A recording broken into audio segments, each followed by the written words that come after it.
สุกมาคอเมียเก่าเพิ่นเนาะได้ถามได้ไทยละบ่เรื่องขะดอกขะดองหลายปานใดแม่เฒ่าสิเอา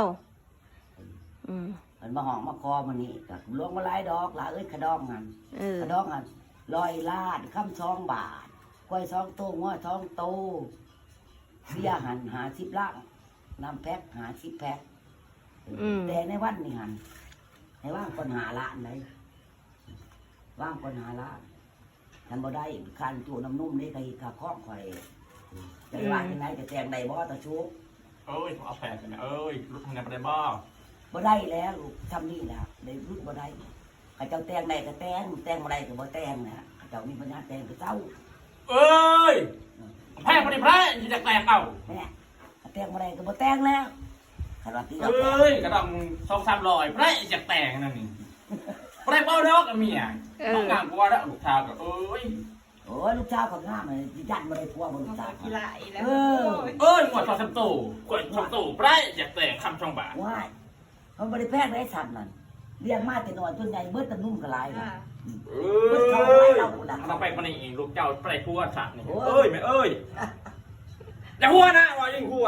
แล้วแตงบ่ได้ก็เจ้าบ่ได้ว่าได้ล่ะบ่ได้คงเลี้ยงเจ้าทำได้ก็เจ้าเลิกกันเคยเที่ยวมาหาได้เลยเนาะเอ้ย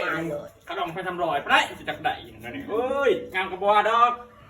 ตะบึงชาวกระตะบังงามเรื่องว่ามันงามบ่หรือว่ามันหมักเนาะกีฬาอีละหรือว่าหมักหักจังเดียวอยู่ได้เอาแต่ความงามหมดเอาละล่าหมดแล้วนั่นสิงะกระดองชอบทำรอยก็เห็นเด้อคำ2 บาทก็100เอ้ยแม่เอ้ยอันนั้นนี่เอ้ยจะอ้วนนะใกล้ๆโดดไปใกล้ๆโดดบ่ได้ไปโลดศาสตร์นี่ลูกเจ้าบ่ได้พัวดอกกระดองแป้งมันลูกบ่ได้กระชามมัน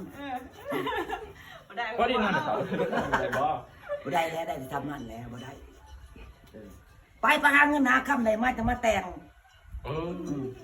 เขาบ่ได้ทำนั้นบ่ได้เอาเอ้ยบ่ได้บ่ดอกก็ทำมีอ่ะโอ้ยทำไมกระไรดอกกระดองลอยไว้แล้วก็เมาเมื่อโลดจะมาได้นะบ่ได้โอ้ยจะเอาใจกับข่อยเอาโลดเลยอ่ะเอาโลดจะเอาใจกับข่อยเอาได้เด้อไปเท่าได้ดีเด้อไปเท่าได้ดีเด้อยาได้จะไม่เท่าแล้วทำไมใส่ขนาดงวยเป็นทองตัวนี้บริยานขนาดงวยก็พอแล้วจะรักสนยอมเป็นเท่าได้ถึงแรงใส่อันนี้เห็นนะไปมีปัญญาแต่งเมื่อโลดเมื่อมาโลดมีปัญญาแต่งดิถ้ามีเงินจะมาแต่งก็มีเงินบ่ต้องมามีเงินกับมาดอกกระดองใส่300โอ้ยมีกัน2 คนเป็นยังไง